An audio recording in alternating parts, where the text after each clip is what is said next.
یو امام نه وای دا خبره راته ثابته کړه چې امام دی ویلي چې هغه وایي چې زه علم الغیب لرم، عالم الغیب یم. زه له تا نه یوه پوښتنه کوم، په اسلام کې خودکشي روا ده که ناروا ده؟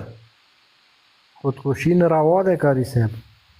نو امام حسین علیه السلام چې علم الغیب درلودل ولې کربلا ته لاړل؟ ولې هلته ځان په شهادت باندې په خلقو ورسول؟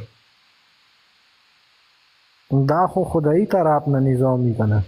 الله اکبر. دا څنګه یو څو ته اوس بام ته خیځې له بامه ځان راغورځوې؟ نه.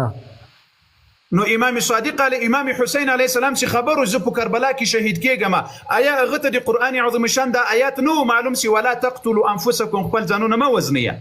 آیا دا آیات نو ورته معلوم چې ولا تلقوا بأیدیکم الی التهلکه، تاسو په خپل لاس باندې د هلاکت ځای ته ځان مه غورځوئ؟ آیا امام حسین علیه السلام په دې آیاتونو نه پوهېدل او که عمل ورباندې نه کول؟ العیاذ بالله.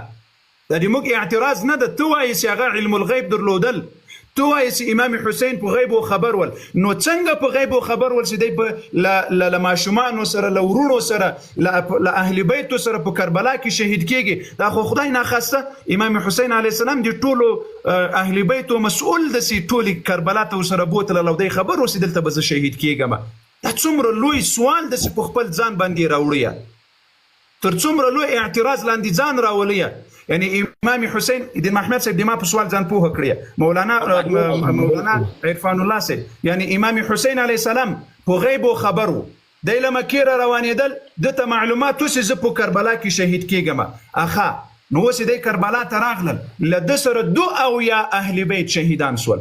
دا 2 اهل بیت و مسؤل خو امام حسین علیه السلام ده. دا په تاسې الزامي سوال ده، د موږ سوال په امام حسین علیه السلام نه ده. د موږ دا وجود و دا زړه اولاد دي تر دوی قربان سي. دا د تاسو نه الزامي سوال ده چې امام حسین په غیب و خبرو ولې د 2 اهل بیت شهادت ته په کربلا کې ورکړل؟ ولې نه ورته ویل چې له ما سره مه ځئ، زه په کربلا کې شهید کېږم، تاسې مه را سره ځئ؟